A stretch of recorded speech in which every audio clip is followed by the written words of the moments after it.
আজকে প্রায় ৭ থেকে ৮ জন ছাত্র পাগড়ি নিয়েছে, তারা কোরআনের হাফেজ হয়েছে। তাদেরকে দেখে আমার নিজের কথা স্মরণ হয়ে গেছে। প্রায় ১২ থেকে ১৪ বছর আগে আমিও একজন কোরআনের হাফেজ হতে পেরেছিলাম, আলহামদুলিল্লাহ। আমাকে পাগড়ি দেওয়া হয়েছিল, আমার এখনো মনে আছে। ওই যে ওরা পাগড়িগুলো পড়ে আছে, এই পাগড়ি আমি ৩ দিন ৪ দিন যাবৎ খুলি নাই। আবেগ, মায়া, ভালোবাসা। তো আমার ওস্তাদ যিনি ছিলেন উনি আমাকে বললেন যে, কিরে আসিফ, তুই তো পাগড়ি খুলছিস না, ব্যাপার কি? পাগড়ি কি খুলবি না? আমি বললাম, হুজুর, এই পাগড়ি পাওয়ার জন্য, এই হাফেজ হওয়ার জন্য অনেক শ্রম গেছে, অনেক মেহনত গেছে, অনেক রাত জাগতে হয়েছে, তারপরে গিয়ে এই পাগড়িটা পেয়েছি। এটা আমি সহজে খুলতে চাই না। আমার মনে আছে একটা শক্ত টুপিতে আমার পাগড়িটা বেঁধে দেওয়া হয়েছিল। যখন অজু করতে যেতাম, জামাটার হাতা এমন করে ভাঁজ করতাম, আর যখন মাথা মাসেহ করতে হতো, সুন্দর করে পাগড়িটা খুলতাম, ডান পাশে রাখতাম, আর একটা অজু করার সিটে ওখানে রেখে অজু করতাম, আবার এক্স্যাক্ট দ্য সেম পাগড়ি আবার পরিধান করতাম। এভাবে ৩ থেকে প্রায় ১ সপ্তাহ যাবত আমি পাগড়ি খুলি নাই।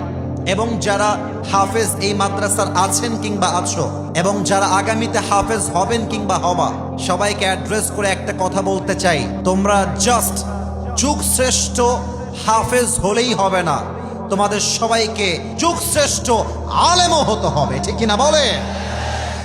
আমি অধমের জায়গা থেকে আমি কয়েকটা কথা না বলে পারছি না। মাথায় রাখবেন, এই বাংলাদেশ বড্ড সেনসিটিভ জায়গা, বড্ড আবেগের জায়গা। একজন ইমাম যিনি ৩০ দিন ৫ ওয়াক্ত নামাজ পড়ায়, তার বেতন মাত্র, আমি এটা বলছি তিতা কথা, এটা আমার বিরুদ্ধে যাবে, এটা আমার নিজের বিরুদ্ধে যাবে।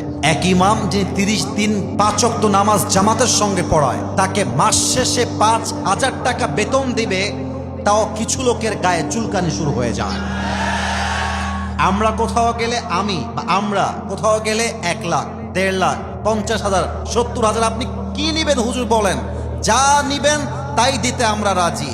এর ব্যাপারটা হচ্ছে, বাংলার মানুষ আজকে যোগ্যতার পেছনে নয়, ইখলাসের পেছনে নয়, ইলমের পেছনে নয়, বাংলার মানুষ ছুটেছে জনপ্রিয়তার দিকে, ঠিক কিনা বলেন? এটা ঠিক নয়। আমার কথা হচ্ছে, একজন খেলোয়াড় যে ক্রিকেট খেলে, তার বেতন যদি হয় ১০ লাখ টাকা, ১৫ লাখ টাকা, আমার দাবি, নিরপেক্ষ দাবি, খেলোয়াড়ের বেতন যদি হয় ১০ লাখ টাকা, ইমামের বেতন হবে, খতিবের বেতন হবে ২০ লাখ টাকা।